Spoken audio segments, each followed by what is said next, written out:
आप सुन रहे हैं अहम और गीत की अनोखी कहानी, प्यार या तकरार, सिर्फ प्रतिलिपि FM पर।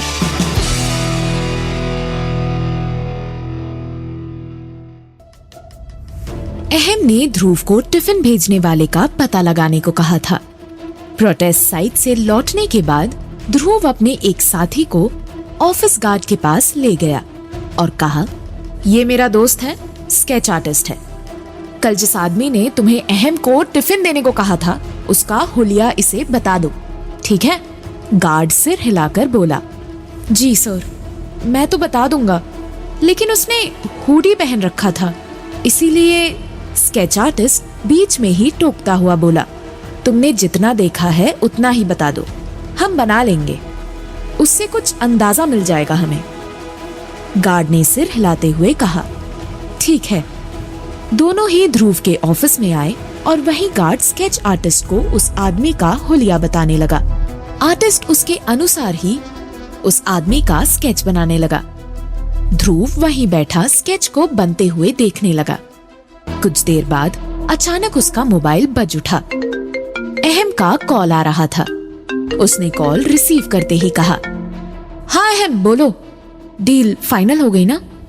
हाँ यार, फाइनल कैसे नहीं होती, तुमने इतने शॉर्ट टाइम में इतना अच्छा इंतजाम जो कर दिया था, मिनिस्टर साहब को भी डर लग गया कि कहीं एक्स्ट्रा 100 करोड़ के चक्कर में उसका वोट ही ना चला जाए। दूसरी तरफ से अहम ने कहा। तब ध्रुव हंसता हुआ बोला, नेता लोगों की यही कमजोरी है, उनसे उनका वोट छीन लो तो वो तुम्हारे पीछे चक्कर लगाने लगेंगे। वैसे ये सब तो मेरे बाएं हाथ का खेल था, अब तुम्हारी कंपनी का सारा भारी काम मैं ही तो देखता हूँ, तो ऐसे लोगों से कनेक्शन तो बनाना ही पड़ता है ना। Good, thank you. अच्छा सुनो ना, एक और काम है, मैं थोड़ा बिजी हूँ और कॉल भी नहीं लग रहा है, इसीलिए तू कर देना। बोलना क्या काम है? अहम ने उसे जैसे ही काम बताया, ध्रुव उसे चिढ़ाता हुआ बोला, ओहो, सिर्फ गीत के साथ? कहीं ये तुम्हारी पहली डेट तो नहीं होने वाली है ना?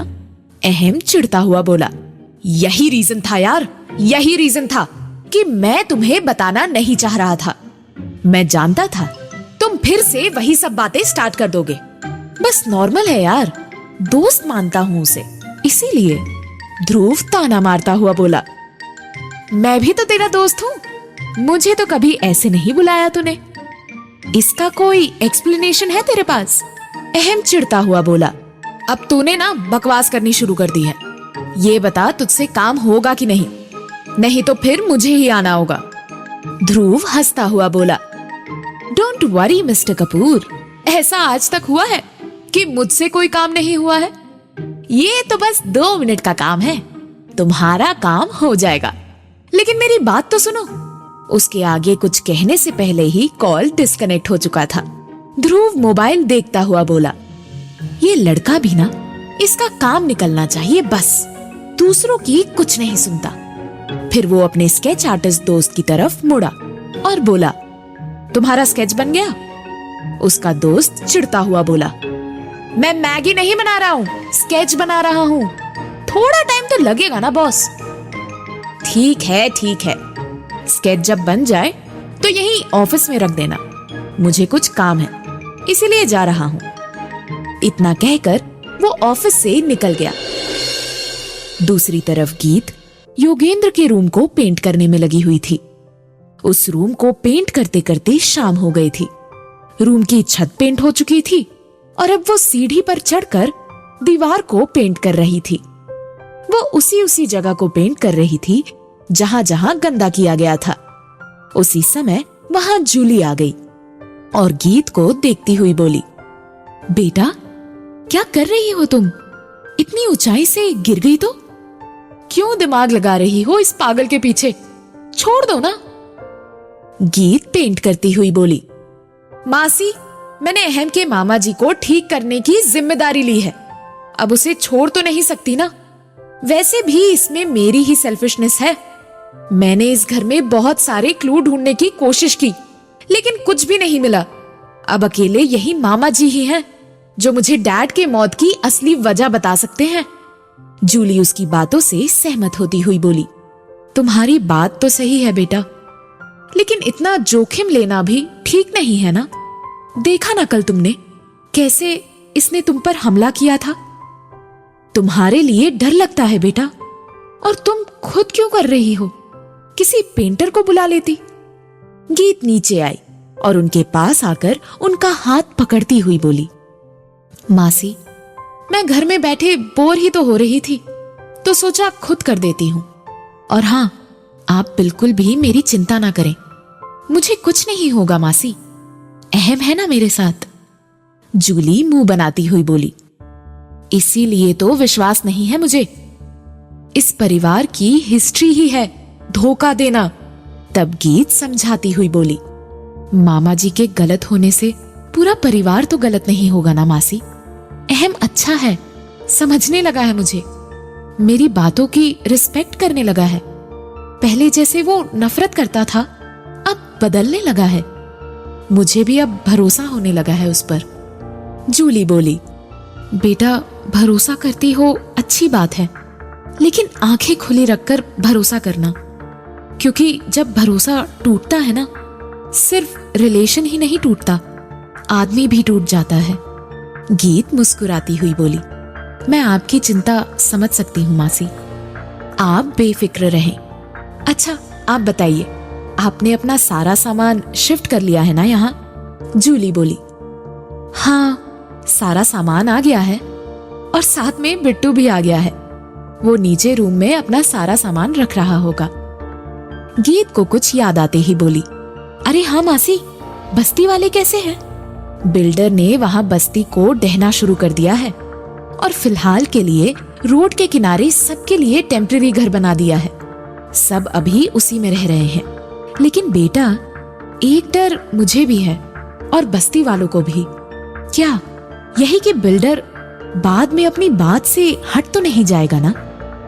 क्योंकि उन लोगों के लिए बॉन्ड पेपर को फर्जी साबित करना कोई मुश्किल काम नहीं है। गीत बोली, अरे नहीं मासी, ऐसे कैसे फर्जी बना लेंगे? अहम ने आप लोगों से वादा किया है ना, तो वो अपनी बात से पीछे नहीं हटेगा। और अगर वो फिर भी ऐसा कुछ करता है, तो मैं आपसे वादा करती हूँ कि उस दिन मैं खुद अहम के खिलाफ खड़ी रहूंगी। उसके लिए मुझे जो भी करना पड़े मैं करूंगी। जरूरत पड़ी तो मैं खुद अहम को बर्बाद कर दूंगी। जूली उसकी गाल को सहलाती हुई बोली, मुझे तुम पर पूरा भरोसा है बेटा, उम्मीद करती हूँ कि ऐसी नौबत भी ना आए। गीत ने अपना सिर हिला दिया। तभी उसे ऐसा महसूस हुआ कि पीछे एक कोने में बैठा योगेंद्र तेजी से सांस ले रहा हो। वो तुरंत योगेंद्र की तरफ मुड़ी। उसने देखा तो हैरान रह गई। वो लाल लाल आंखों से जूली को देखे जा रहा था। वो जोर जोर से सांसें ले रहा था और अपनी नाक और भौं गुस्से में तान रहा था। गीत हैरान होती हुई बोली, मासी, ये आपको देखकर ऐसे क्यों रिएक्ट कर रहे हैं? जूली हंसती हुई बोली, शायद मुझे भी मारने का मन कर रहा होगा, जैसे कल तुम पर हमला किया था। मुझे देखकर शायद कुछ याद आ रहा होगा इन्हें। ये देखकर गीत सोचती हुई खुद से बोली, अगर मासी को देखकर इन्हें ये बात याद आ सकती है, तो शायद मैं डैड का फोटो इन्हें दिखाऊं तो हो सकता है कि कुछ याद आ जाए इन्हें और शायद मुझे बता सके। तभी जूली बोली, क्या सोचने लगी बेटा? गीत सिर हिलाते हुए बोली, कुछ नहीं मासी, आप जाइए यहाँ से, नहीं तो कहीं ये आप पर भी हमला ना कर दे। बाद में नीचे आकर बिट्टू से भी मिलती हूँ, ठीक है? जूली ने उसकी बात मानकर एक नजर योगेंद्र की तरफ मुस्कुराकर देखा और फिर नीचे चली गई। वहीं दूसरी तरफ गीत वापस सीढ़ी पर चढ़कर दीवार को पेंट करने लगी। पेंट करने के कारण उसके कपड़ों से लेकर उसका पूरा चेहरा कलर हो चुका था। उसके चेहरे पर पेंट लगने के कारण उसे पहचानना मुश्किल हो रहा था। सारा काम खत्म करने के बाद वो अपने रूम में चली गई और अंदर से दरवाजा बंद ही किया था कि उसी समय अहम ने बाहर से दरवाजा नॉक किया। अब कौन आ गया दरवाजे पर? बड़बड़ाती हुई गीत ने जैसे ही दरवाजा खोला, अहम की नजर उस पर पड़ी और उसे देखकर उसके शरीर में एक सिहरन सी पैदा हो गई। वो कुछ पल के लिए गीत को देखकर डर गया था, लेकिन तुरंत कड़क आवाज में उसने पूछा, कौन हो तुम और गीत के रूम में कर क्या रही हो? उसके सवाल पर गीत झुंझलाती हुई बोली, मैं भूतनी हूँ। ये कहकर गीत ने दोनों हाथ का पंजा बनाते हुए अहम को डराने की कोशिश की। अहम डर कर एक कदम पीछे हट गया तो गीत खिलखिलाकर हंसती हुई बोली, अहम कपूर डर गया। अरे यार, मैं गीत हूँ, पूरी की पूरी तुम्हारे सामने खड़ी हूँ, फिर भी पूछ रहे हो कि कौन हूँ? अहम हैरान होता हुआ बोला, गीत, ये क्या हुलिया बना लिया है तुमने? फिर से कहीं मामा जी ने तो? गीत बीच में ही बोल पड़ी, नहीं नहीं, मामा जी ने कुछ नहीं किया है। मैं उस रूम को साफ करने के लिए पेंट कर रही थी, जहां जहां गंदा हुआ था। अरे यार, तो पेंटर को बुला लेती ना, खुद करना जरूरी था क्या? हाँ जरूरी था, वो सब छोड़ो और ये बताओ कि तुम कुछ कह रहे थे या फिर मैं नहाने के लिए जाऊं? अहम बोला, तुम जाओ और नहा के अच्छे से तैयार हो जाओ, हमें आज रात बाहर जाना है। गीत सरप्राइज्ड होती हुई बोली, बाहर जाना है? कहाँ? कहाँ से क्या मतलब है तुम्हारा? मैंने कहा ना, अब चुपचाप तैयार हो जाओ। गीत बड़बड़ाती हुई खुद से बोली, हे भगवान, अब मॉल की तरह ये फिर से कोई ऐसी सरप्राइज ना दे दे कि सारा मजा ही खराब हो जाए। एक तो अभी मासी को यहाँ मुंह छुपाकर घूमना पड़ रहा है, इसके सरप्राइज के बाद पता चलेगा कि मैं भी मासी की तरह मुंह छुपाती हुई घूम रही हूँ। अहम का गीत के साथ क्या है प्लान? कौन है टिफिन भेजने वाला आदमी? ऐसे सभी सवालों के जवाब जानने के लिए सुनिए प्यार या तकरार, सिर्फ प्रतिलिपि FM पर।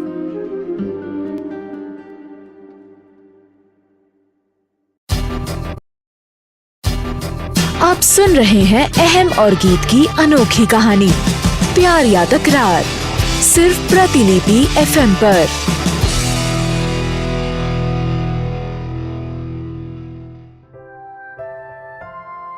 गीत को सोच में डूबा देखकर अहम बोला, क्या हुआ, हाँ या ना? गीत चिढ़ती हुई बोली, अरे वाह, हाँ के अलावा की कोई ऑप्शन देते हो क्या तुम? मुझे तो पता नहीं था। इतना कहकर उसने उसके मुंह पर ही गेट सटा दिया और अंदर से बोली, आती हूँ आधे घंटे में नहाकर। अहम मुस्कुराकर अपने रूम में लौट गया और तैयार होने लगा, लेकिन उनकी बात लीना के कानों तक पहुंच गई थी, जो 3rd फ्लोर पर पैसेज में टहल रही थी। उसका चेहरा गुस्से से तमतमाने लगा था। वो खींचती हुई खुद से बोली, घर तक तो ठीक था, लेकिन अहम उसे अब घर से बाहर भी ले जाने लगा है। अगर किसी ने उसे उसके साथ देख लिया तो फिर मेरी क्या इज्जत रहेगी? सभी तो यही सोचेंगे कि अहम ने मुझे छोड़कर नई गर्लफ्रेंड बना ली। नहीं, मैं ऐसा होने नहीं दे सकती। लगता है अब उसे रास्ते से हटाने का टाइम आ गया है। ऐसा सोचते ही उसने अपने एक दूसरे मोबाइल से किसी को कॉल किया। कॉल रिसीव होते ही लीना बोली, सुनो, मैं तुम्हें एक गाड़ी का नंबर और एक लड़की की फोटो सेंड कर रही हूँ। उस लड़की का आज किस्सा खत्म कर देना है, किसी भी हाल में बचनी नहीं चाहिए। समझ गए ना मैंने क्या कहा? दूसरी तरफ से आवाज आई, ओके मैडम, आपका काम हो जाएगा, लेकिन हमारे पैसे? लीना झुंझलाती हुई बोली, कभी ऐसा हुआ है कि तुम्हारे पैसे तुम्हें नहीं मिले? तुम काम करो, तुम्हारे पैसे सही जगह पर पहुंच जाएंगे। और हाँ, ध्यान रहे, उसके साथ एक लड़का होगा जिसे कुछ नहीं होना चाहिए, एक खरोच भी नहीं, नहीं तो तुम अपने पैसे को भूल जाना। इतना कहकर उसने कॉल डिस्कनेक्ट कर दिया और गुस्से में बड़बड़ाई, अब देखती हूँ गीत कैसे बचती है। अहम की गर्लफ्रेंड मैं हूँ और मैं ही रहूंगी, किसी और को वो जगह मैं नहीं लेने दूंगी। वहीं दूसरी तरफ अहम अपने रूम में तैयार हो चुका था। गीत भी तैयार होकर वहां आ गई। उसने पिंक कलर का गाउन पहना हुआ था। वो उस ड्रेस में बहुत खूबसूरत लग रही थी। अहम उसकी तरफ देखकर स्माइल करता हुआ बोला, अच्छी लग रही हो तुम। गीत भी स्माइल करती हुई बोली, थैंक यू। चलो चलते हैं। ये कहकर अहम रूम से बाहर निकला और आगे बढ़ गया। गीत भी उसके पीछे पीछे कपूर मैंशन से बाहर निकली। अहम ड्राइविंग सीट पर बैठ गया और गीत उसके बगल वाली सीट पर बैठी। उसके बैठते ही उसके गाउन की बैक जिप स्लिप हो गई। Oh shit! उसके मुंह से अचानक ही निकला। उसे ऐसा एहसास हो चुका था कि उसकी बैक जिप खुल गई है। वो सीट पर एकदम तनकर बैठ गई ताकि अहम की नजर उस तरफ ना जाए। तभी अहम बोला, क्या हुआ? गीत ने सामने की तरफ देखते हुए घबराई आवाज में कहा, कुछ नहीं। ओके, चलते हैं फिर। इतना कहकर अहम ने गाड़ी स्टार्ट की और वहां से निकल गए। लेकिन गीत के चेहरे पर परेशानी साफ झलक रही थी। वो मन ही मन खींचती हुई बोली, ओह गॉड, इस चेन को भी अभी यही स्लिप होना था। वो अहम की नजरों से बचकर अपने हाथ को आड़ा तिरछा करके जिप लगाने की कोशिश कर रही थी, लेकिन शायद जिप अटक गई थी, इसीलिए लग नहीं रही थी। उसे अपने आप पर गुस्सा भी आ रहा था। वो खुद से बड़बड़ाती हुई बोली, अब क्या करूं मैं? क्या करूं? ये पता नहीं कहां ले जा रहा होगा मुझे। वहां कितने लोग होंगे। मैं कैसे जाऊंगी सबके सामने इस खुली चेन के साथ? वहीं अहम गाड़ी चलाते हुए उसे ही नोटिस कर रहा था। कुछ देर बाद वो उसकी तरफ देखता हुआ बोला, क्या हुआ है गीत? कोई परेशानी है? गीत परेशान थी और अहम के बोलते ही झुंझलाती हुई बोली, कुछ नहीं। कहां ले जा रहे हो? ये जानने के लिए परेशान हूँ। अब तो बता दो कहां जा रहे हैं हम। क्यों, तुम्हें भरोसा नहीं है मुझ पर? भरोसा नहीं होता तो तुम्हारे साथ आती ही क्यों? अहम मुस्कुराता हुआ बोला, फिर थोड़ा सा वेट भी कर लो। ये सुनते ही गीत ने मुंह बना लिया। वो वेट तो कर सकती थी, लेकिन जो वेट नहीं कर पा रही थी वो थी लीना। अहम के घर से निकलते ही लीना ने तुरंत कॉल किया और बोली, कहाँ हो तुम लोग? वो गाड़ी दिखी या नहीं? दूसरी तरफ से आवाज आई, हाँ मैडम, गाड़ी दिख गई। हम गाड़ी के पीछे ही हैं और राइट टाइम का वेट कर रहे हैं। जैसे ही हमें मौका मिलेगा हम अपना काम कर देंगे। गुड, लेकिन ध्यान रखना कि लड़के की नजर में मत आना। Okay madam. लीना के चेहरे पर खुशी आ गई थी, ये जानकर कि उसके आदमी गीत के पीछे ही हैं। वहीं गीत ने झूठ बोलकर अहम का ध्यान डाइवर्ट तो कर दिया था, लेकिन इससे उसकी परेशानी कम नहीं हुई थी। वो रास्ते भर चुप रही और सोचती रही कि गाउन की जिप को कैसे लगाया जाए। कुछ देर बाद अहम की गाड़ी एक बड़े रेस्टोरेंट के बाहर आकर रुकी। गीत ने जैसे ही बाहर की तरफ झांक कर देखा तो परेशान होती हुई बोली, ओह गॉड, यहाँ तो बहुत सारे लोग हैं। मैं अब बाहर कैसे जाऊंगी? तभी अहम उसकी तरफ देखता हुआ बोला, हम अपने डेस्टिनेशन पर पहुंच गए, अब नीचे भी उतर जाओ। गीत कुछ नहीं बोली और चुपचाप तनकर बैठी रही। तब अहम बोला, क्या हुआ? कुछ हुआ है क्या? बताओगी मुझे? गीत झुंझलाती हुई बोली, तुम सॉल्व नहीं कर पाओगी ये प्रॉब्लम। अहम भी अपना ढोंस दिखाता हुआ बोला, कोई ऐसा प्रॉब्लम नहीं है जो अहम कपूर सॉल्व नहीं कर सकता। बताओ तो मुझे। गीत के पास भी अब उसे बताने के अलावा कोई ऑप्शन नहीं था। वो बोली, मेरी गाउन की बैक जिप खुल गई है और शायद अटक भी गई है। ये सुनते ही अहम की बोलती बंद हो गई। दोनों चुप। गाड़ी में कुछ देर के लिए खामोशी सी छा गई। तब कुछ देर बाद गीत थोड़ी संकोच करती हुई बोली, तुम ही लगा दो ना। अब यहाँ दूसरा कौन है जो मेरी हेल्प कर देगा? अहम घबराता हुआ बोला, मैं कैसे? गीत धीरे से बोली, बस कुछ सेकंड की बात है। अहम मना भी नहीं कर सकता था। उसे थोड़ा अनकंफर्टेबल फील होने लगा था और गीत को भी अहम के सामने थोड़ा अजीब लग रहा था। अहम अंदर ही अंदर झुंझलाता हुआ बड़बड़ाया, ध्रुव सही कहता है, पहले ही मुझे इन सब चीजों का एक्सपीरियंस ले लेना चाहिए था। कम से कम ऐसे एम्बैरेस तो नहीं होता। वो गीत से बोला, ठीक है, दूसरी तरफ मुड़ जाओ। गीत अहम की तरफ पीठ करके बैठ गई।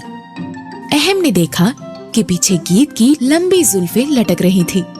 वो धीरे से बोला, बाल है यहाँ। ओ हाँ, कहती हुई गीत ने बाल को गर्दन के एक तरफ कर लिया। दोनों के लिए ये इतनी ऑकवर्ड सिचुएशन हो गई थी कि उनकी धड़कनें बढ़ गई थी। अहम ने जिप बंद करने से पहले अपनी आंखें बंद कर ली और गाउन की जिप को टटोलने लगा। गलती से उसका हाथ गीत की पीठ को छू गया। उसने अपना हाथ ऐसे पीछे खींचा जैसे उसे करंट लगा हो। गीत झुंझलाती हुई बोली, अहम क्या कर रहे हो, जल्दी लगाओ ना। सॉरी सॉरी, अहम ने कहा और फिर मन ही मन बोला, हे भगवान, ये कहां फंसा दिया है आपने। ये सिचुएशन तो डील फाइनल करने से भी ज्यादा मुश्किल है। यहाँ तो मेरी हार्ट बीट डबल सेंचुरी मार रही है। उसने मन ही मन खुद को हिम्मत दी और जिप की तरफ देखा। दूसरे ही पल तेजी से जिप को पकड़ा और ऊपर की तरफ खींच दिया। जिप लगते ही उसने राहत की सांस ली। वो एक लंबी सांस लेकर बोला, हाँ, हो गया। उसके चेहरे की खुशी बता रही थी कि मानो उसने बहुत बड़ी जंग लड़ ली हो। गीत ने भी राहत की सांस ली। दोनों गाड़ी से नीचे उतरे। गीत ने रेस्टोरेंट की तरफ देखा, फिर अहम की तरफ देखती हुई बोली, तुम यहाँ मुझे डिनर के लिए लेकर आए हो और सस्पेंस तो ऐसे बना रखा था जैसे पता नहीं कौन सा सरप्राइज हो। अहम ने कुछ नहीं कहा। उसके चेहरे पर एक स्माइल थी। गीत ने उसकी स्माइल देखी तो हैरान होती हुई बोली, तुम जब ऐसे स्माइल करते हो ना तो डर लगने लगता है कि कहीं कुछ और तुम्हारे दिमाग में तो नहीं चल रहा। अब यहाँ तक आई हो तो अंदर भी चलते हैं, वहां तुम्हें सब पता चल जाएगा। अहम ने गीत को आगे कर दिया। गीत ने जैसे ही रेस्टोरेंट में कदम रखा, उसने देखा कि उसके चलने के लिए रेड कारपेट बिछाया गया था। गीत रेड कारपेट पर चलती हुई टेबल के पास पहुंची। वो टेबल एक कोने में भीड़ से अलग था। उस जगह को अच्छे से डेकोरेट भी किया गया था। गीत को अंदर ही अंदर घबराहट होने लगी थी। टेबल पर एक बड़ा सा केक रखा हुआ था और उस पर लिखा था, I am sorry for everything. गीत ने उसे पढ़कर हैरानी से अहम की तरफ देखा और कहा, ये सब किस लिए? सॉरी किस बात की? तब अहम उसके करीब आया और उसका हाथ अपने हाथ में लेकर बोला, ये उन सब बातों के लिए जो मैंने तुम्हारे साथ किया। तुम पर डॉगी छोड़ने के लिए, सीढ़ियों पर धक्का देने के लिए, जेल भिजवाने के लिए, कंपनी बंद होने का इल्जाम तुम पर लगाने के लिए, मैंने जितनी भी गलतियां की हैं, तुम्हें दोष दिया था, उसके लिए, उन सभी के लिए आई एम सॉरी। गीत स्माइल करती हुई बोली, लेकिन मैंने तो तुम्हें सभी बातों के लिए पहले से ही माफ कर दिया था। मुझे तुमसे कोई शिकायत नहीं है। अहम उसकी आंखों में देखता हुआ बोला, हाँ, लेकिन मेरा सॉरी बोलना तो बनता है। मैं उन बातों का बोझ दिल पर लिए घूम रहा था और किसी अच्छे दिन का वेट कर रहा था ताकि तुम्हें अच्छे से सॉरी बोल सकूं। गीत बोली, अच्छा, और आज के दिन में क्या अच्छा था?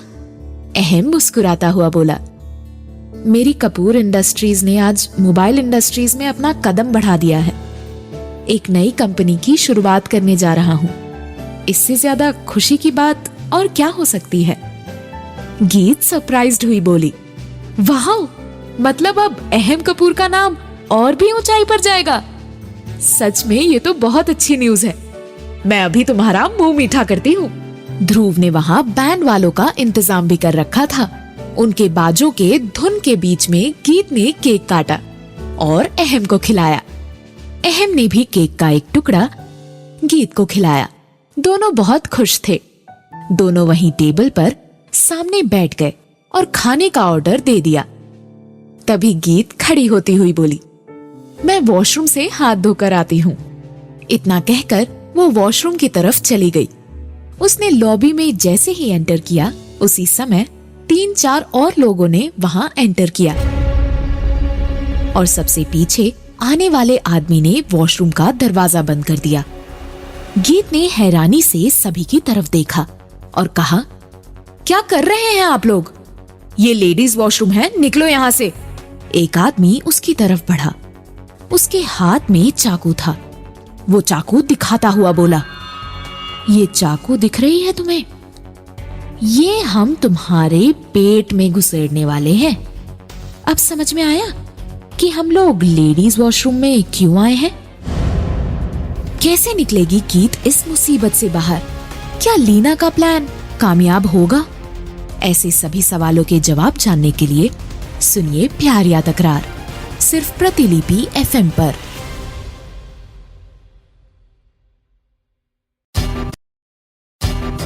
आप सुन रहे हैं अहम और गीत की अनोखी कहानी प्यार या तकरार, सिर्फ प्रतिलिपि FM पर।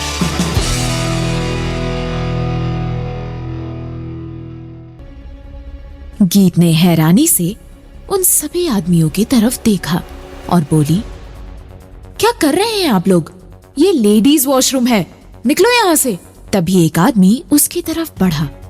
उसके हाथ में चाकू था। वो चाकू दिखाता हुआ बोला, ये चाकू दिख रहा है ना तुम्हें? ये हम तुम्हारे पेट में घुसेड़ने वाले हैं। अब समझ में आया कि हम लोग लेडीज वॉशरूम में क्यों आए हैं? ये देखकर गीत डर गई और पीछे हटती हुई बोली, क्या चाहिए आप लोगों को? गुंडे जैसे दिखने वाले वो आदमी उसकी तरफ बढ़ते हुए बोले, हमें तुमसे कुछ नहीं चाहिए, बस तुम्हें खल्लास करके यहाँ से निकलना है। अगर तुम शांति से खड़ी रही तो हमारा काम भी शांति से हो जाएगा। गीत सहमी हुई आवाज में बोली, क्यों? मैंने क्या बिगाड़ा है आप लोगों का? वो आदमी उसके एकदम पास आते हुए बोला, हमारे पास KBC खेलने का टाइम नहीं है। गीत के पास अब चिल्लाने के अलावा और कोई रास्ता नहीं था। वो जोर से चिल्लाई, अहम बचाओ, अहम बचाओ, मुझे बचाओ। अहम तो बाहर किसी से मोबाइल पर बात करने में बिजी हो गया था। वैसे भी रेस्टोरेंट में इतना शोरगुल था कि उस तक या किसी तक उसकी आवाज पहुंचनी मुश्किल थी। गीत को चिल्लाते देखकर उस गुंडे ने तुरंत उसका मुंह बंद कर दिया और उसके पेट पर चाकू मारने ही वाला था कि तभी किसी ने वॉशरूम का गेट नॉक किया। आवाज सुनते ही वो रुक गया और अपने साथियों से बोला, लगता है कोई आ गया है। एक काम कर, तू गेट खोल, मैं इसे टॉयलेट में ले जाकर संभालता हूं। फिर उसने गीत की गर्दन पर चाकू रख दी और दबाव बढ़ाता हुआ बोला, थोड़ी भी आवाज मत करना, नहीं तो ये चाकू गर्दन पर चल जाएगी। गीत की आंखों में डर साफ दिखाई दे रहा था। वो गुंडा गीत को पकड़कर टॉयलेट के अंदर ले गया और दूसरे गुंडे ने जाकर वॉशरूम का गेट खोल दिया। गेट खुलते ही एक हैंडसम से लड़के ने वॉशरूम में एंटर किया और उस आदमी की तरफ देखता हुआ बोला, अच्छा हुआ कि कोई लेडीज नहीं है यहाँ पर। बाजू वाला वॉशरूम बंद है, पता नहीं क्यों। सभी को मेंटेन रखना चाहिए, है ना भाई साहब? गुंडे ने बस हाँ में सर हिला दिया। वहीं उस लड़के ने जीन्स और ब्लैक कलर की हुडी पहन रखी थी। उसने हुडी को सिर तक चढ़ा रखा था। उसने एक नजर वहां खड़े आदमियों पर डाली, फिर चुपचाप अपना हाथ धोने लगा। वहीं वो सभी गुंडे उसके आसपास खड़े होकर उसे ही देखने लगे थे। हाथ धोते हुए उस हुडी वाले लड़के ने मिरर की तरफ देखा। तभी मिरर में उसके पीछे जो टॉयलेट था उसके नीचे से उसे दो लोगों के पैर दिख गए। पैरों को देखकर उस लड़के को यह समझ आ गया था कि चिल्लाने की आवाज यहीं से आ रही थी। उसने देखा कि वहां एक आदमी और एक लड़की है। लड़की अपना पैर बार बार छटपटा रही थी और आदमी अपने पैरों को उसके पैरों में फंसाकर उसे कंट्रोल करने की कोशिश कर रहा था। उस लड़के ने एक बार फिर अपने आसपास के लोगों की तरफ देखा। उन सभी के चेहरों को देखकर उसका शक और बढ़ गया था। उसने मन ही मन सोचते हुए कहा, यहां कुछ तो गड़बड़ है। आसपास इतने सारे लोग और साथ में बस एक अकेली लड़की। कुछ तो हो रहा है टॉयलेट के अंदर। ये सोचते ही वो एक झटके में मुड़ा और टॉयलेट की तरफ जाने लगा। उसे उस तरफ जाता देख एक गुंडा तुरंत बोला, उधर कहां जा रहा है? तब वो लड़का मासूम चेहरा बनाता हुआ बोला, अरे ये कैसा सवाल है, टॉयलेट यूज करना है मुझे। वो जैसे ही आगे बढ़ने लगा, पीछे से एक गुंडे ने सख्त आवाज में कहा, चलो बहुत हो गया तुम्हारा, निकलो यहां से। वो लड़का पीछे देखता हुआ बोला, अरे जोर से लगी है भाई, प्रॉब्लम क्या है तुम्हें, जाने दो ना। कहते हुए वो फिर से आगे बढ़ा, लेकिन उस गुंडे ने उस लड़के के सिर से हुडी पकड़कर खींच ली और डांटते हुए बोला, मैं कह रहा हूं तो तुझे समझ नहीं आ रहा है क्या, निकल यहां से। उसने एक पंच भी उस लड़के के गाल पर जड़ दिया। वो लड़का लड़खड़ा कर नीचे गिर पड़ा। तभी बाकी गुंडों ने उसे घेर लिया। एक आदमी हंसता हुआ बोला, तुमने गलत टाइम पर इस वॉशरूम में एंट्री किया, अब तुम भी नहीं बचने वाले हो। लगता है तुम लोगों का टाइम खराब चल रहा है, इसीलिए मैं सही टाइम पर आ गया। इतना कहकर वो लड़का फुर्ती से उठ खड़ा हुआ। उस लड़के को मारने के लिए सभी गुंडे उस पर टूट पड़े, लेकिन वो लड़का किसी प्रोफेशनल मुक्केबाज की तरह पंच पर पंच लगाने लगा। कुछ ही देर में वो लड़का अकेले ही सभी गुंडों पर भारी पड़ गया। उन गुंडों को वहां रुकना सही नहीं लगा और अपनी जान बचाकर तेजी से वॉशरूम से निकल गए। उन लोगों को जाते देख वो लड़का टॉयलेट में बंद गुंडे की तरफ बढ़ा। उसने जोर से टॉयलेट के गेट पर धक्का मारा। गेट खुल गया। ये देखते ही वो गुंडा चाकू लेकर उस लड़के पर झपटा, लेकिन उस लड़के ने फुर्ती से अपना बचाव कर लिया और फिर उस गुंडे को धक्का देकर टॉयलेट से बाहर निकाल दिया। उसके साथ भी लड़ाई शुरू हो गई, लेकिन वो भी जल्द ही वहां से अपनी जान बचाकर भाग निकला। उन लोगों को जाने के बाद गीत डरी और सहमी हुई टॉयलेट से बाहर निकली। तब उसकी तरफ देखकर उस लड़के ने कहा, मैडम कुछ हुआ तो नहीं ना आपको, आप ठीक तो है ना? गीत ने हाँ में सिर हिला दिया। तब वो लड़का बोला, मैडम आप ध्यान रखिएगा, उन गुंडों को मैंने सबक सिखा दिया है, अब कोई भी आपको परेशान नहीं करेगा। गीत ने उस लड़के की तरफ देखा और धीमी आवाज में बोली, थैंक यू। वो लड़का हंसता हुआ बोला, इसकी कोई जरूरत नहीं है मैडम, मैं भी बहुत दिनों से अपना हाथ आजमाने की कोशिश कर रहा था, मुक्केबाजी जो सीख रहा हूं। आज मेरी तमन्ना भी पूरी हो गई और आप भी बच गई। हो गया ना एक साथ दो दो काम। अच्छा अब मैं चलता हूं। इतना कहकर वो वापस अपनी हुडी को सिर तक डाला और वॉशरूम से बाहर निकल गया। ये देखते ही गीत उसके पीछे से पुकारती हुई भागी, सुनिए। लेकिन उसी समय टॉयलेट में किसी का मोबाइल बज उठा। आवाज सुनते ही गीत के कदम वहीं रुक गए। वो मोबाइल के पास आई तो देखती हुई बोली, लगता है ये उन्हीं गुंडों का मोबाइल है। उसने तुरंत कॉल रिसीव कर लिया। कॉल रिसीव होते ही दूसरी तरफ से आवाज आई, काम हुआ या नहीं, मारा या नहीं उस लड़की को तुम लोगों ने? गीत ने जब वो आवाज सुनी तो उसे वो आवाज जानी पहचानी सी लगी। वो याद नहीं कर पा रही थी कि वो आवाज आखिर किसकी है। तभी दूसरी तरफ फिर से आवाज आई, अरे जवाब क्यों नहीं दे रहे हो, कुछ तो बोलो, यहां मेरी धड़कन तेज हो रही है। गीत ने कॉल डिस्कनेक्ट कर दिया और उस नंबर को अपने मोबाइल में नोट करने लगी।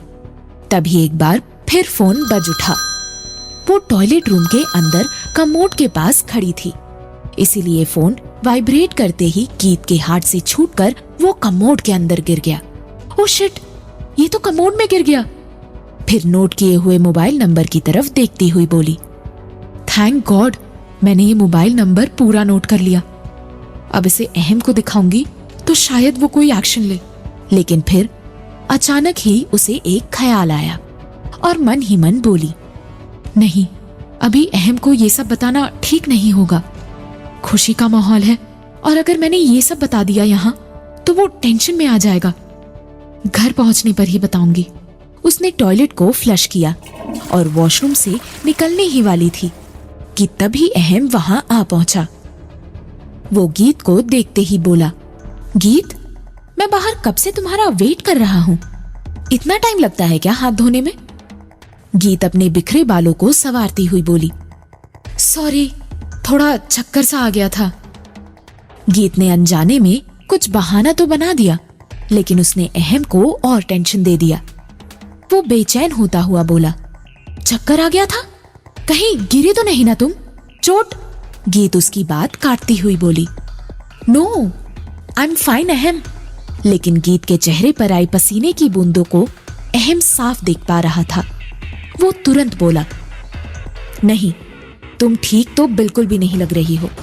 मुझे लगता है तुम्हें घर चलकर रेस्ट करना चाहिए। गीत हैरान होती हुई बोली, अहम, डिनर? वो हम घर पर कर लेंगे। अभी मेरे लिए तुम्हारी तबीयत मैटर करती है। चलते हैं यहां से। इतना कहकर उसने गीत का हाथ पकड़ा और गाड़ी तक ले आया। गीत ने जरा भी नहीं सोचा था कि उसके बहाने को अहम इतना सीरियसली ले लेगा। वो गाड़ी में जाकर बैठ गई। अहम ने गाड़ी को वापस घर की तरफ मोड़ लिया। गीत एकदम शांत बैठी थी, जैसे उसके दिमाग में कुछ चल रहा था। वहीं अहम मिरर में बार बार गीत का चेहरा देख रहा था। उसका उदास चेहरा कुछ अलग ही बातें कह रहा था। अहम को शक हो रहा था कि गीत उससे कोई बात छुपा रही है। अचानक उसकी नजर गीत के गर्दन पर चली गई। गुंडे के वहां चाकू रखने के कारण गर्दन के ऊपर की स्किन हल्की सी कट गई थी और वहां हल्का सा खून भी था। ये देखते ही अहम ने गाड़ी में तेजी से ब्रेक लगाया। गाड़ी रुकते ही वो गीत की तरफ देखता हुआ सख्त आवाज में बोला, सच बताओ मुझे। गीत हैरानी से उसकी तरफ देखती हुई बोली, क्या बोल रहे हो अहम? कौन सा सच? तुम्हें पता है कि मैं क्या पूछ रहा हूं? तुम्हें गर्दन में ये चोट कैसे आया? गीत ने मिरर में गर्दन को देखा और खून को देखकर घबरा गई और बातों को छुपाती हुई बोली, मैंने कहा था ना कि चक्कर आ गया था। मैं वहां टॉयलेट में गिर गई थी, इसीलिए लगता है वहीं शायद किसी चीज से चोट लग गई हो। अहम ने उसकी गर्दन की तरफ हाथ बढ़ाकर कहा, देखने दो मुझे। उसने गौर से उस गर्दन की घाव को देखा और फिर कहा, नहीं, तुम अब भी झूठ बोल रही हो। ये किसी शार्प चीज से कटने का निशान है। टॉयलेट में इतना शार्प चीज तो कुछ नहीं होता है। गीत भी उससे बातें छुपाना नहीं चाहती थी। आखिरकार वो अहम को सच बताने के लिए तैयार हो गई। सच जानने के बाद क्या होगा अहम का रिएक्शन? क्या इस बार लीना का असली चेहरा आएगा सबके सामने? ऐसे सभी सवालों के जवाब जानने के लिए सुनिए प्यार या तकरार, सिर्फ प्रतिलिपि FM पर।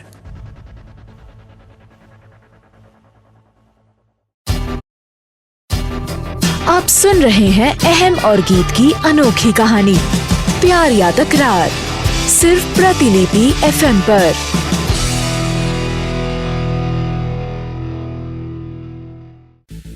गीत अहम को सच बताने के लिए तैयार हो चुकी थी। वॉशरूम में जो कुछ भी हुआ वो अहम को बताने लगी। अहम गाड़ी चलाता हुआ चुपचाप उसकी बातें सुनता रहा।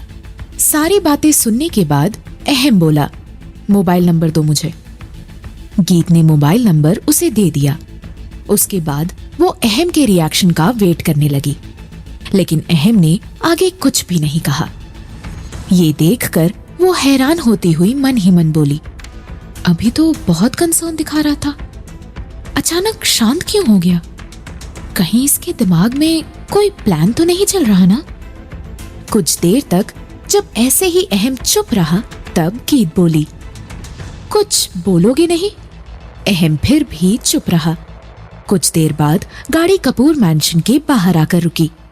वहां गीत के गाड़ी से नीचे उतरते ही अहम ने तुरंत गाड़ी घुमाई और वो वहां से निकल गया। गीत पीछे से चिल्लाती रही, लेकिन उसने उसकी एक भी नहीं सुनी। अहम वापस से रेस्टोरेंट की तरफ चला गया और गीत कपूर मैंशन के अंदर जाने लगी। वहीं दूसरी तरफ लीना अपने रूम के आसपास टहलती हुई लगातार अपने आदमियों को कॉल कर रही थी, लेकिन उनका कॉल नहीं लग रहा था। ये देखकर लीना का गुस्सा बढ़ता ही जा रहा था। वो झुंझलाती हुई खुद से बोली, पता नहीं क्या हुआ होगा वहां। पहले तो कॉल रिसीव करके कट कर दिया और अब मोबाइल स्विच ऑफ करके बैठ गए हैं। उसके पास कोई भी उपाय नहीं था खुद पर गुस्सा करने के अलावा। वो फिर से कॉल लगाने लगी। उसी समय गीत ने कपूर मैंशन में एंटर किया। लीना ने जब ऊपर से वहां गीत को सही सलामत आते हुए देखा तो हैरान रह गई। उसने कॉल लगाना छोड़ दिया और गीत को ही देखने लगी। वो हैरान होती हुई खुद से बोली, ये बच कैसे गई और वो लोग किधर मर गए, किसके पीछे लग गए। तभी गीत की नजर भी ऊपर खड़ी लीना से मिली। लीना के चेहरे की परेशानी बता रही थी कि कुछ तो गड़बड़ है, लेकिन गीत को देखकर लीना वहीं मुस्कुराती हुई बोली, कहाँ ले गया था अहम तुम्हें? गीत भी स्माइल करती हुई बोली, अपनी खुशियों में शामिल करने के लिए ले गया था, रेस्टोरेंट डिनर के लिए। अच्छा, और कैसा रहा सब? ठीक था ना? वो ये जानने की कोशिश कर रही थी कि वो बच कैसे गई और उसके आदमियों का हुआ क्या। वहीं जब उसने लीना की आवाज सुनी तो उसे अचानक वही आवाज याद आ गई जो उसने गुंडों के मोबाइल पर सुना था। वो हैरान होती हुई मन ही मन बोली, लीना की आवाज मोबाइल वाली लेडी से मैच कैसे कर रही है? फिर कुछ सोचती हुई बोली, लेकिन वो नंबर तो लीना का नहीं था, उसका तो कोई दूसरा नंबर है मेरे पास। तभी लीना बोली, क्या हुआ, क्या सोचने लगी? सब ठीक था ना? गीत मुस्कुराती हुई बोली, नहीं, कुछ भी नहीं हुआ है, सब ठीक है। इतना कहकर वो अपने रूम की तरफ बढ़ गई। लीना मन ही मन झुंझलाती हुई बोली, अब कैसे पता करूं उन लोगों का? ये लड़की तो सीधे सीधे कुछ भी नहीं बताने वाली। वहीं गीत को लीना की आवाज सुनकर उस पर शक हुआ था, इसीलिए उसने कंफर्म करने के लिए उसी नंबर पर अपने मोबाइल से कॉल किया जिससे गुंडों को कॉल आया था। लीना ने जब अपने दूसरे मोबाइल पर अननोन नंबर का कॉल आते देखा तो बड़बड़ाती हुई बोली, लगता है मेरे ही आदमियों का कॉल है, अभी बताती हूँ इन लोगों को। उसने कॉल रिसीव करना ही चाहा था कि उसकी नजर एक बार फिर से नंबर पर गई और वो नंबर उसे जाना पहचाना सा लगा। उसने जल्दी से अपने पर्सनल मोबाइल पर चेक किया तो हैरान रह गई। वो शॉक्ड होती हुई खुद से बोली, ओह गॉड, ये तो गीत का नंबर है। अगर मैं अभी कॉल रिसीव करती तो पक्का फंस जाती। वो कुछ सोचती हुई खुद से बोली, अगर गीत तक मेरा ये नंबर पहुंचा है तो जरूर अहम तक भी पहुंचा होगा। मुझे ये नंबर और मोबाइल दोनों ही डिस्ट्रॉय करना होगा। उसने तुरंत ही अपना मोबाइल और सिम दोनों ही तोड़ डाला। वहीं दूसरी तरफ अहम वापस रेस्टोरेंट पहुंच गया था। वो सीधे रेस्टोरेंट के मैनेजर के पास गया। अहम को देखते ही मैनेजर खड़ा होता हुआ बोला, how can I help you sir? अहम सख्त आवाज में बोला, वॉशरूम की सीसीटीवी फुटेज देखनी है मुझे। मैनेजर हैरान होता हुआ बोला, I am sorry sir, washroom में कोई सीसीटीवी नहीं है, लेकिन आपको फुटेज क्यों देखनी है सर? क्या हुआ है? अहम गुस्सा करता हुआ बोला, आपके रेस्टोरेंट के वॉशरूम में एक लड़की पर हमला हो जाता है और फिर हमला करने वाले बचकर यहाँ से निकल भी जाते हैं और आप कहते हैं कि क्या हुआ है? मैनेजर घबराया हुआ बोला, हमें इस बारे में कोई भी जानकारी नहीं है सर, बट प्लीज सर बाहर किसी को बताइएगा मत, हम आपके साथ कोऑपरेट करने के लिए तैयार हैं। अहम गुस्से में बोला, सीसीटीवी फुटेज चाहिए मुझे, इस रेस्टोरेंट में कहीं का भी हो, है आपके पास?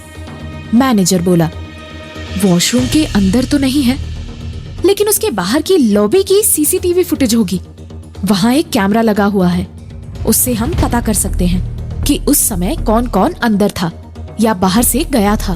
गुड, जल्दी दिखाइए। मैनेजर अहम को वॉशरूम की सीसीटीवी फुटेज दिखाने लगा।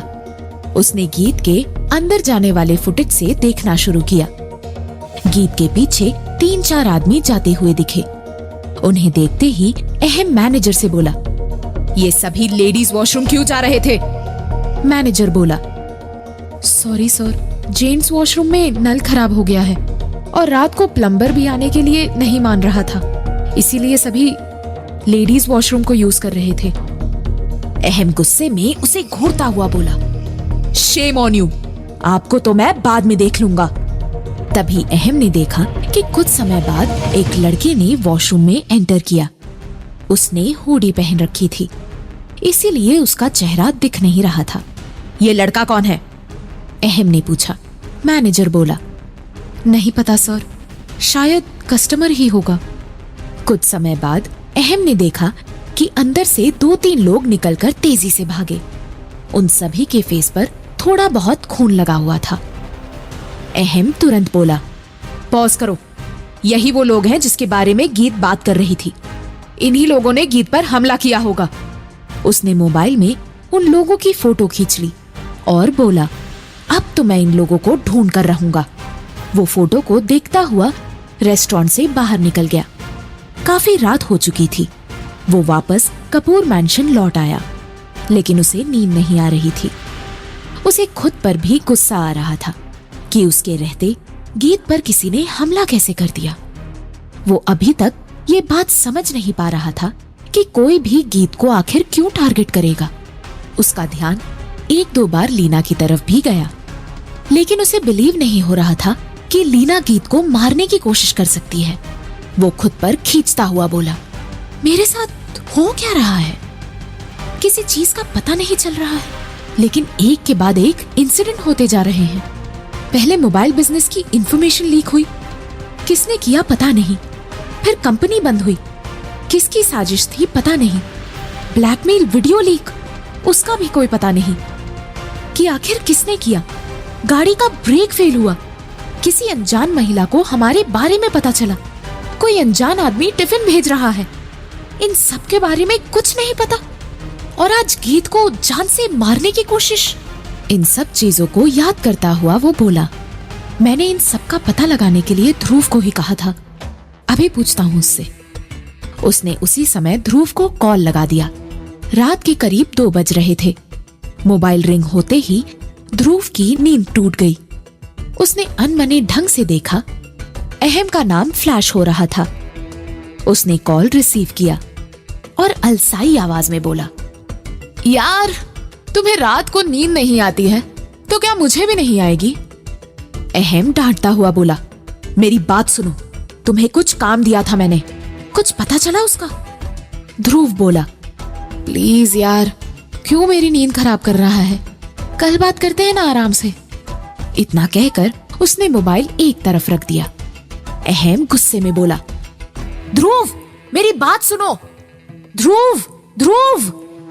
ध्रुव के मोबाइल पर अहम उसका नाम चिल्लाता रहा, लेकिन ध्रुव एक बार फिर से नींद में डूब गया था। अहम कॉल डिस्कनेक्ट करता हुआ गुस्से में बोला, लगता है अब मुझे ही खुद सारी इन्वेस्टिगेशन करनी होगी। इस लड़के से तो कुछ नहीं होने वाला। वो बेड पर लेटा हुआ गीत के बारे में सोचने लगा। कुछ ही देर बाद उसे नींद लग गई। सुबह उसकी जब नींद खुली तो ऑलरेडी 10 बज चुके थे। उसकी नजर जैसे ही घड़ी पर पड़ी, वो परेशान होता हुआ बोला, ओह गॉड, आज मैं खुद ऑफिस के लिए लेट हो चुका हूँ। फिर वो हैरान होता हुआ बोला, ये गीत आज मुझे जगाने के लिए क्यों नहीं आई? रोज तो बेड टी लेकर यहाँ सुबह ही पहुँच जाती है, ये भी अभी तक सोई हुई है क्या? वो बेड से उठा और अपने रूम से बाहर निकला। बगल में झांक कर देखा तो गीत का रूम खुला हुआ था। वो आगे बढ़कर मामा जी के रूम में गया। वहां उसने देखा कि गीत मामा जी के पास बैठी है और उन्हें प्यार से अपने हाथों से एक एक कौर खिला रही है। उसे देखकर अहम की रात वाली सारी टेंशन दूर हो गई। वो वहीं गेट पर खड़ा एकटक गीत को देखने लगा। उसके चेहरे पर सुकून भरी स्माइल थी। वो अभी गीत के बारे में सोचता हुआ किसी दूसरी ही दुनिया में खो गया था। गीत को भी एहसास हो गया था कि कोई उसे दरवाजे पर खड़े होकर देख रहा है। वो पीछे मुड़ी तो वहां अहम खड़ा होकर स्माइल करते दिखा। गीत उसकी तरफ देखती हुई बोली, क्या हुआ, स्माइल क्यों कर रहे हो? अहम ने उसके सवालों का कोई जवाब नहीं दिया। वो तो किसी और दुनिया में ही खोया हुआ था, जहां वो गीत उसे बड़े प्यार से खाना खिला रही थी।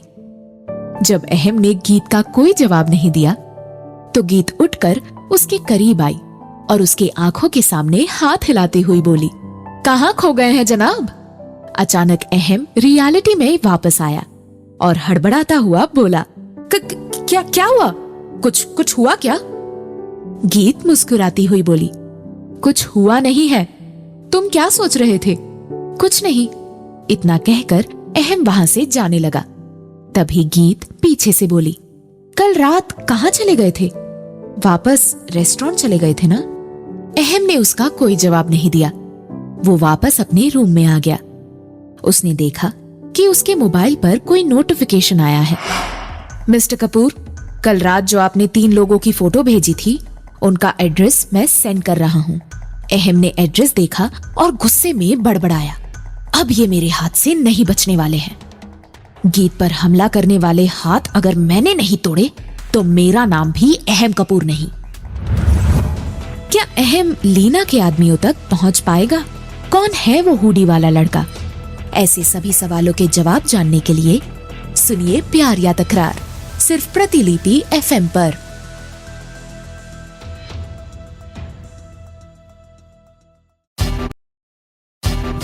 आप सुन रहे हैं अहम और गीत की अनोखी कहानी प्यार या तकरार, सिर्फ प्रतिलिपि FM पर।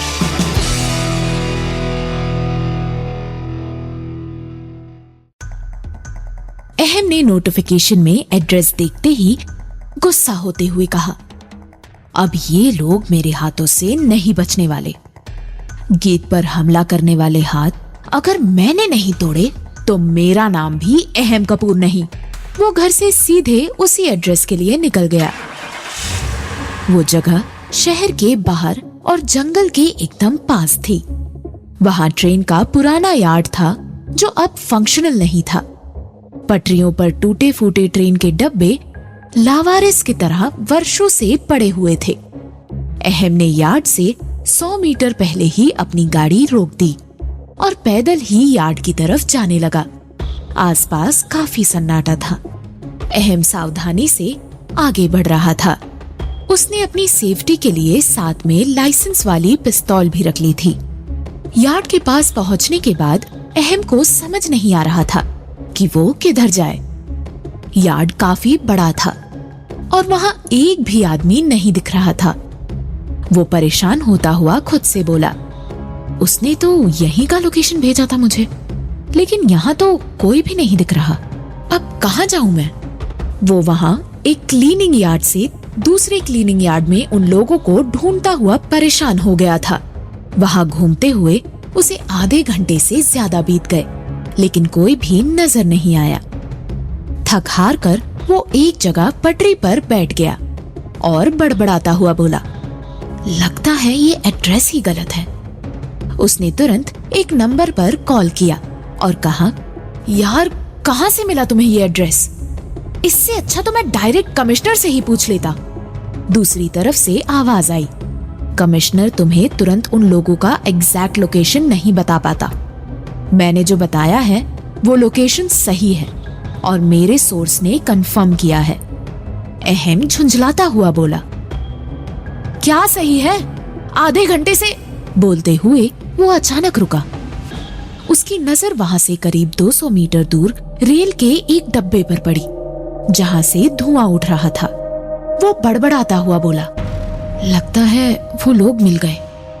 उसने तुरंत कॉल डिस्कनेक्ट कर दिया और उस तरफ बढ़ गया। वो गाड़ी के डब्बों के बीच छुपता हुआ आगे बढ़ने लगा। वो धुआं उठने वाले डब्बे के पास पहुंचा ही था कि वहां पास में बैठे एक कुत्ते की नजर अहम पर पड़ गई। वो अहम को देखकर भौंकने लगा। अहम ने उसे भगाने के लिए पटरी के पास पड़े एक रॉड को उठा लिया और उसे दिखाकर डराने लगा। वहीं कुत्ते के भौंकने की आवाज सुनकर डिब्बे के अंदर मौजूद तीनों गुंडे तुरंत चौकन्ना हो गए। एक गुंडे ने दूसरे की तरफ देखकर तभी आवाज में कहा, देख तो बाहर जाकर कौन है? कुत्ता किसे देखकर इतना भौंक रहा है? वो गुंडा डिब्बे का गेट खोलकर बाहर निकला। उसने देखा कि कुत्ता डिब्बे के पीछे किसी को देखकर भौंक रहा है। वो उसी तरफ बढ़ा। वहीं अहम को भी अनुमान हो गया था कि कोई उसकी तरफ आ रहा है। वो डिब्बे के दूसरे साइड जाकर छिप गया और छुपकर देखने लगा। वो गुंडा डब्बे के पीछे आया और वहां किसी को ना देखकर हैरान होता हुआ बोला, यहाँ तो कोई भी नहीं है। ये कुत्ता बेकार में ऐसे ही भौंक रहा है। लगता है भूख वूख लगा होगा। वो कुत्ते की तरफ देखकर चिल्लाता हुआ बोला, चुप हो जाओ, देता हूँ रोटी अभी। इतना कहकर वो वापस मुड़ गया। वहीं अहम की नजर जब उस गुंडे पर पड़ी तो वो तुरंत उसे पहचानता हुआ बोला, ये तो वही रेस्टोरेंट वाला गुंडा है। इसी ने किया था गीत पर हमला। उस गुंडे को देखते ही उसका गुस्सा 7वें आसमान पर जा पहुंचा। वो तेजी से डिब्बे के पीछे से बाहर निकला और रॉड लेकर उस गुंडे को मारने के लिए उसके पीछे बढ़ा। गुंडे को भी एहसास हो चुका था कि कोई उसके पीछे आ रहा है। वो देखने के लिए पीछे मुड़ा ही था कि तभी अहम ने उस पर हमला कर दिया। उसने उसके पेट पर रॉड से मारा। वो गुंडा दर्द से चीखता हुआ वहीं जमीन पर गिर पड़ा। अहम तुरंत उसके पेट पर बैठ गया और उसका गर्दन अपने हाथ में दबोचते हुए बोला, रेस्टोरेंट में लड़की को मारने क्यों गए थे तुम लोग? किसने भेजा था तुम्हें? उसी समय बाकी दोनों गुंडे भी अपने साथ ही गुंडे की आवाज सुनकर दौड़े चले आए। अहम ने जैसे ही और गुंडों को आते देखा तो रॉड लेकर डिब्बे के पीछे छुप गया और जैसे ही वो दोनों नजदीक आए, अहम ने रॉड से उन पर हमला कर दिया। एक गुंडा बच गया और उसने अहम पर हमला कर दिया। दोनों में लड़ाई शुरू हो गई, लेकिन अहम ने उसे भी चित्त कर दिया। अब तीनों अहम के सामने जमीन पर पड़े हुए थे। रॉड का वार इतना जोरदार था कि उन लोगों के उठने की हिम्मत नहीं हो रही थी। अहम उन लोगों की तरफ देखता हुआ बोला, चलो अब जल्दी जल्दी बताना शुरू करो। लड़की को मारने क्यों गए थे तुम लोग? किसने भेजा था तुम लोगों को? एक गुंडा आंखें दिखाता हुआ बोला, हम तुम्हें क्यों बताएं? अहम गुस्से में बोला, बताएगा तो तुम्हारा बाप भी। इतना कहकर उसने रॉड से उसके एक टांग पर मारा। वो दर्द के मारे चीख पड़ा। उसे देखकर दूसरा गुंडा बोला, हमें इस बारे में कुछ नहीं पता। अगर पता भी होता तो नहीं बताते, क्योंकि हमारे धंधे का एक ही उसूल है, हम मुंह नहीं खोलते, चाहे कुछ भी हो जाए।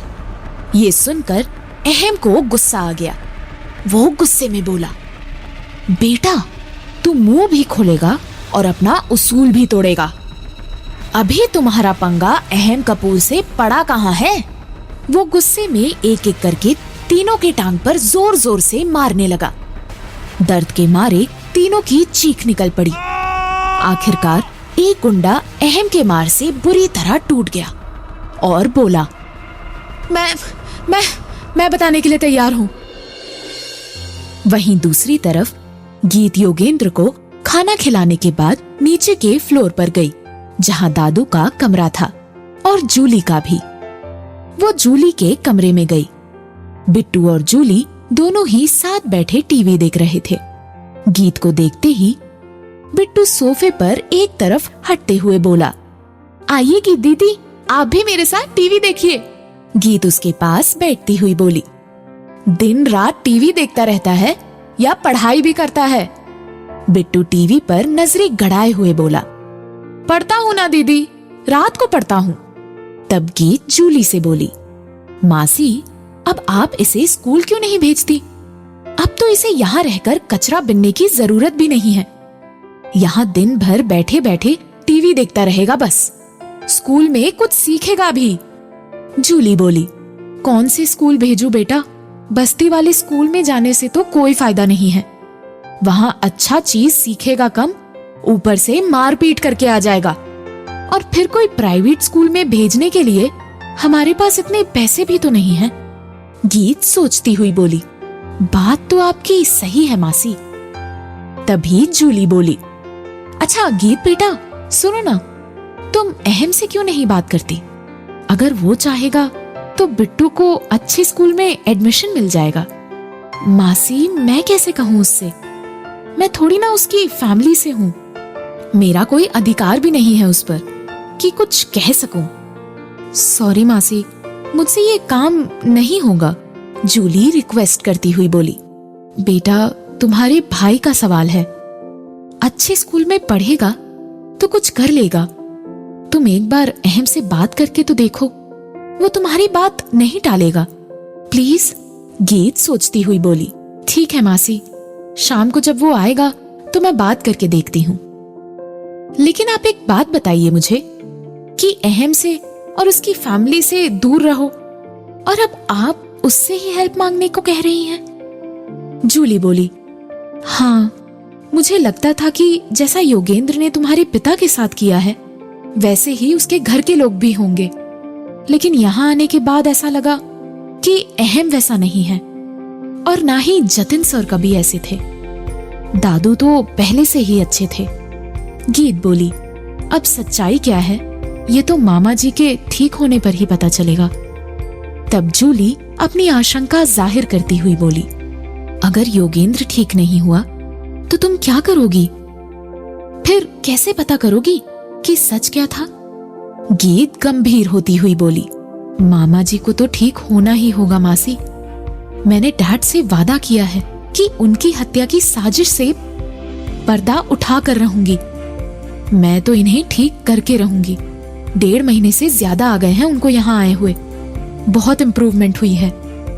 बस कुछ दिनों की और बात है, उन्हें तो ठीक करके ही दम लूंगी मैं। तब जूली बोली, अच्छा मान लो कि वो ठीक हो गए, तो क्या तुम उसे ऐसे ही जाने दोगी? माफ कर दोगी उसे? ये सुनते ही गीत की आंखों में गुस्सा नजर आने लगा था। वो बोली, मैं पहले सच जानने की कोशिश करूंगी कि उन्होंने ऐसा किया क्यों।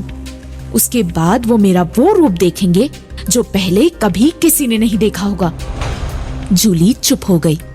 वो जानती थी कि गीत ने जो काम हाथ में लिया है वो उसे पूरा करके रहेगी। कुछ देर वहीं बैठने के बाद गीत खड़ी हुई और जूली से बोली, मासी, मेरा एक काम कर दीजिएगा प्लीज। जूली बोली, हाँ बोलो ना बेटा, इसमें प्लीज कहने की क्या बात है? गीत बोली, मामा जी को नहलाना है, आप बस उन्हें बाथरूम तक छोड़ देना और शावर चला देना।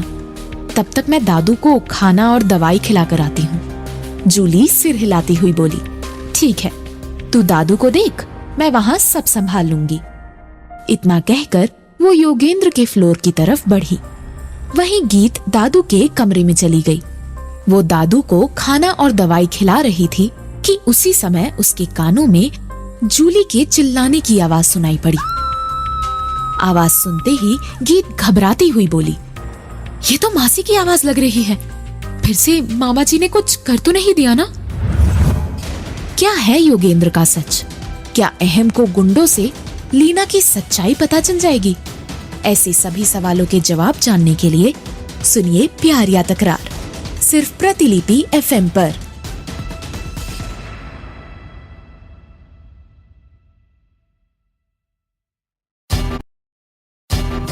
आप सुन रहे हैं अहम और गीत की अनोखी कहानी प्यार या तकरार, सिर्फ प्रतिलिपि FM पर।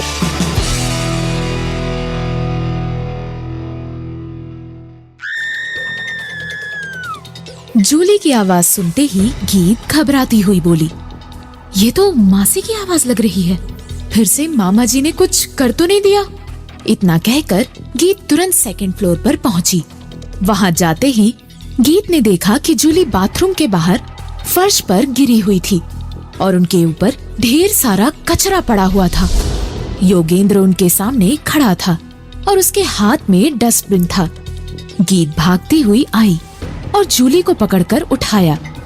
फिर योगेंद्र को डांटती हुई बोली, मामा जी, ये क्या कर रहे हैं आप? गंदगी क्यों फैला रहे हैं? योगेंद्र कांपता हुआ जूली की तरफ इशारा करके बोला, मैंने कुछ नहीं किया, इसने किया है, इसने गंदा फैलाया है। जूली तुरंत बोली, मैंने कुछ नहीं किया है गीत बेटा, सब इसी ने किया है। इसी ने मेरे ऊपर ये कचरा डाल दिया। पागल हो गया है ये, असाइलम सेंटर में ही ठीक था। तभी योगेंद्र ने डस्टबिन जूली के ऊपर फेंक दिया। ये देखकर गीत चिल्ला पड़ी, मामा जी कर क्या रहे हैं आप? उसने उनका हाथ पकड़कर रूम में बिठा दिया। फिर जूली की तरफ देखती हुई बोली, मासी आप जाइए और नहा लीजिए, ये ऐसे ही हैं। ठीक होते होते पता नहीं अचानक से क्या हो जाता है इनको, फिर से पुरानी हरकत करने लगते हैं। आप जाइए। गीत की बात मानकर जूली वहां से चली गई। वो अपने रूम में आई ही थी कि तभी उनका मोबाइल बज उठा। जूली ने कॉल रिसीव करते ही कहा, बहुत हो गया, अब मुझसे नहीं होने वाला ये सब। आज मैं बाल बाल बची हूँ। वो तो गीत ने योगेंद्र की बातों पर विश्वास नहीं किया, नहीं तो मैं आज पकड़ी ही जाती। दूसरी तरफ से कुछ कहने के बाद जूली बोली, अगर मैं फंसी तो आप लोगों की सच्चाई भी बाहर ले आऊंगी, फिर तो आप जानते ही हैं अहम को। इतना कहकर उसने कॉल डिस्कनेक्ट कर दिया। घबराहट के मारे उसके चेहरे पर पसीना आ गया था। उसने अपने चेहरे पर आए पसीने को पोंछा और फिर एक नजर बिट्टू की तरफ देखा, जो टीवी देखने में बिजी था। वो शांति से सोफे पर बैठ गई। उसे थोड़ी राहत मिली थी। वहीं उसके जाते ही गीत ने एक नजर बाथरूम की तरफ झांक कर देखा। पूरे बाथरूम में कचरा फैला हुआ था। ये देख उसका गुस्सा 7वें आसमान पर जा पहुंचा। वो गुस्से में योगेंद्र के पास आई और डांटती हुई बोली, आपने कब से गंदगी करने वाली आदत सीख ली है? आपको तो साफ सफाई पसंद थी ना, फिर ये सब क्या है? योगेंद्र फर्श की तरफ देखता हुआ अपने आप में ही बड़बड़ा रहा था। मैंने नहीं किया, मैंने नहीं किया, मैंने नहीं किया है ये। गीत गुस्सा करती हुई बोली, हाँ फिर तो जूली मासी ने अपने आप को ही गंदा कर लिया ना, वो पागल नहीं है आपकी तरह। ये सुनकर योगेंद्र जोर जोर से सांस लेता हुआ बड़बड़ाने लगा, पागल नहीं हूँ, पागल नहीं हूँ, पागल नहीं हूँ मैं। गीत गुस्से में बड़बड़ाती हुई उठी, हाँ मैं ही पागल हूँ जो आपसे बात करने आ गई। अब तो मुझे साफ ही करना होगा सब। उसने फर्श पर पड़े डस्टबिन को उठाया और कचरा इकट्ठा करने के लिए बैठ गई। कुछ देर बाद जब वो डस्टबिन को बाहर रखने आई, तभी जतिन को घर से बाहर जाते देखा। वो हैरान होती हुई बोली, जतिन अंकल अभी अभी ठीक हुए हैं और अचानक कहाँ चल दिए? वो उन्हें पुकारती हुई चिल्लाई, जतिन अंकल, जतिन अंकल। लेकिन तब तक वो घर से बाहर निकल चुके थे। वो वहां से निकलकर उस जगह पर जा पहुंचे जहां कभी गीत के पिता और उनके जिगरी दोस्त मानव जैन का घर था। जब से जतिन गीत से मिले थे, मानव की यादें उनके लिए ताजा हो गई थी। आज थोड़ा ठीक महसूस करते ही वो मानव के घर पहुंच गए थे। वो घर इतने सालों में बिना किसी रखरखाव के खंडर में बदल गया था। वहां बड़े बड़े पेड़ और लताएं भी उगाई थी। घर के बाहर गेट पर एक बड़ा सा ताला लगा हुआ था, जिस पर एक बैंक का मोहर लगा हुआ था। जतिन और मानव की साझी कंपनी के डूबने के बाद बैंक ने मानव के घर को सील कर दिया था। जतिन के लिए अंदर जाने की कोई गुंजाइश नहीं थी, इसीलिए वो उस घर को बस बाहर से ही देख सकते थे। वहां आकर उनकी यादें एक बार फिर ताजा हो गई थी। वो उन्हीं यादों में खो गए। वो देख रहे थे कि छोटी सी गीत नन्ही कदमों से चलते हुए उनके पास आ रही थी और अंकल अंकल पुकार रही थी। उनके लिए अपने आंसू को रोकना मुश्किल हो रहा था। वो बाहर से घर को देखने के बाद खुद से बोले, ये मेरे दोस्त की निशानी है और मैं इसे बैंकों से वापस लेकर रहूंगा। लेकिन पहले आनंदी भाभी और छुटकी के बारे में पता करना होगा। जतिन गीत को छुटकी कहकर ही बुलाते थे। कुछ देर तक मानव का घर देखने के बाद वो वहां से एक बस्ती की तरफ चले गए, जहां अंतिम बार आनंदी भाभी और गीत को देखा गया था। बस्ती में उन्हें जो पहला आदमी मिला, उन्होंने उसी से पूछा, क्या आप आनंदी नाम के किसी महिला को जानते हैं? आनंदी का नाम सुनते ही वो खुश होता हुआ बोला, आनंदी भाभी? आनंदी भाभी को कौन नहीं जानता है साहब, बस्ती में सभी लोग जानते थे। बहुत अच्छी थी हमारी आनंदी भाभी। बोलते बोलते वो रुका और जतिन को ऊपर से नीचे देखता हुआ बोला, आप उनके बारे में क्यों पूछ रहे हैं? पुलिस वाले हैं क्या? जतिन सिर हिलाता हुआ बोला, नहीं, मैं उनके पति का दोस्त हूँ। क्या आप बता सकते हैं उनका घर कौन सा है? वो आदमी बोला, साहब, किस घर की बात कर रहे हैं? झोपड़ी थी वो, और अब वहां जाने से भी कोई फायदा नहीं है, क्योंकि आनंदी भाभी आपको नहीं मिलने वाली हैं। वो अब इस दुनिया में नहीं रही। बेचारी कष्ट सहते सहते स्वर्ग सिधार गई। ये सुनते ही जतिन शॉक्ड हो गया। वो भावुक होते हुए बोले, कैसे मरी वो? तब वो आदमी बोला, जानकर क्या कीजिएगा साहब, उनके जिंदा होने पर कोई उन्हें पूछने तक नहीं आया, तो मरने पर बताने से क्या फायदा। जतिन को अपनी गलती का एहसास हो रहा था। उसे अब पता चल रहा था कि उसने कितनी भारी कीमत चुकाई है खुद को शराब के नशे में झोंककर। वो उस आदमी से बोला, अच्छा, उनकी बेटी के बारे में तो जानते होंगे, वो कहाँ है? वो आदमी बोला, साहब, वो भी नहीं बची। मैंने सुना था समंदर में डूबकर मर गई। बेचारी, अच्छा नहीं हुआ उन लोगों के साथ। ये सुनते ही जतिन का दिल बैठ गया। उनका गला भर आया था। वो वहीं एक पुलिया पर बैठ गए और शून्य में ताकने लगे। उन्हें आज अपनी गलती का एहसास हो रहा था और समझ नहीं आ रहा था कि अपनी इस गलती की माफी किससे मांगे। निराशा के अलावा उनके हाथ कुछ भी नहीं लगा था। वो वापस कपूर मैंशन लौट आए। वहीं दूसरी तरफ रेलवे यार्ड में अहम के सामने तीनों गुंडे जमीन पर पड़े थे। एक गुंडा अहम को सच बताने के लिए राजी भी हो गया था। अहम गुस्से में बोला, चलो अब जल्दी से अपना मुंह खोलो। तब वो गुंडा बोला, हमारे बॉस को सुपारी मिली थी, किसी लड़की का कॉल था, उसका नाम क्या है नहीं पता, उनके बारे में भी बॉस को ही पता होगा। हम लोगों को बॉस ने साथ में चलने के लिए कहा, इसीलिए हम साथ में चले गए। अहम गुस्से में बोला, तुम्हारा बॉस कहाँ है? कहाँ मिलेगा वो? इस बात पर तीनों चुप हो गए।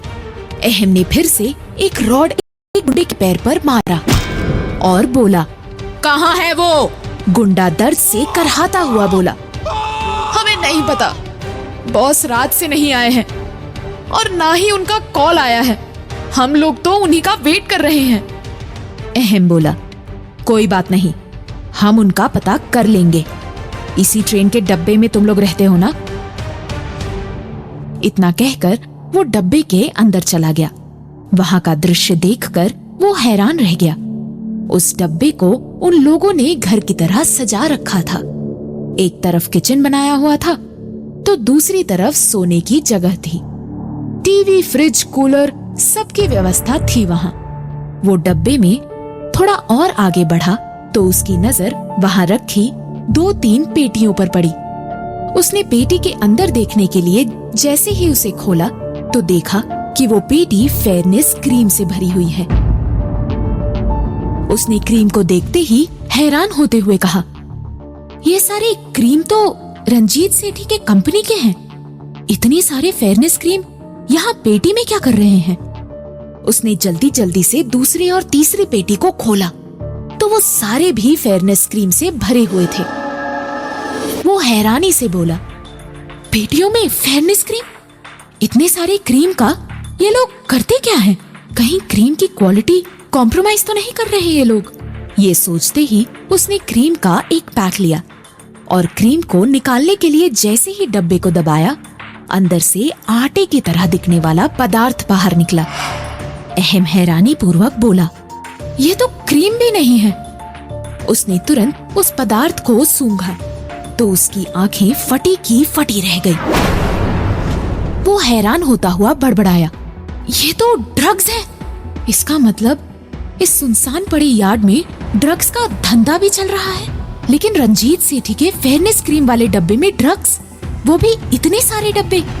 कहीं फेयरनेस क्रीम के आड़ में रंजीत सेठी ये धंधा तो नहीं कर रहा? उसे तो अपनी आंखों पर विश्वास भी नहीं हो रहा था। अब उसे रंजीत पर शक होने लगा था। वो खुद से बड़बड़ाता हुआ बोला, कहीं रंजीत ही तो नहीं है इन लोगों का बॉस? कहीं गीत को भी मारने उसी ने तो गुंडे नहीं भेजे थे? वो अभी इस बारे में सोच ही रहा था कि अचानक उसके सिर पर किसी ने पीछे से डंडे का जोरदार प्रहार किया। अहम का सर चकराने लगा। उसने पीछे मुड़कर देखा और हैरानी पूर्वक कहा, तुम? इतना कहते ही वो जमीन पर बेहोश होकर गिर पड़ा। किसने किया अहम पर हमला? क्या कोई जान पहचान का है? क्या योगेंद्र को बुरा बनाने के पीछे जूली की है साजिश? आखिर योगेंद्र के अतीत का क्या है असली सच? क्या असली सच है सबसे अलग? ऐसे सभी सवालों के जवाब जानने के लिए सुनिए प्यार या तकरार, सिर्फ प्रतिलिपि FM पर।